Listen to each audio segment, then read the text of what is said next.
مزید اچھی ویڈیوز کے لیے ہمارے چینل کو سبسکرائب کیجیے۔ معروف مذہبی اسکالر مولانا طارق جمیل نے اپنے ایک بیان میں کہا کہ امت کے لیے اب بھی وقت ہے کہ وہ توبہ کر لے۔ مولانا طارق جمیل نے کہا کہ ایک بار میں یہیں عائشہ مسجد میں نماز عصر پڑھ کر بیٹھا تھا کہ 3-4 نوجوان آ گئے۔ کہنے لگے کہ مولانا ہم نے زندگی بھر نہ نماز پڑھی اور نہ روزہ رکھا، صرف 2 روزے رکھے اور ان کی افطار بھی شراب پی کر کی تھی۔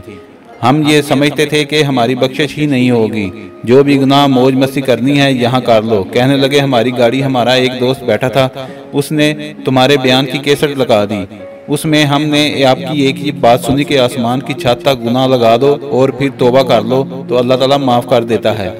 کہنے لگے کہ ہمیں پتہ ہی نہیں تھا کہ اللہ تعالیٰ اتنا غفور الرحیم ہے۔ جو لڑکے کہنے لگے کہ اس دن ہم نے توبہ کی اور اس کے بعد وہ دن اور آج کا دن ہم نے کبھی نماز اور روزہ نہیں چھوڑا۔ اگر آپ کو ہماری ویڈیو اچھی لگی ہے تو اس کو لائک اور شیئر کریں اور کمنٹس میں اپنی رائے کا اظہار ضرور کیجیے۔ شکریہ۔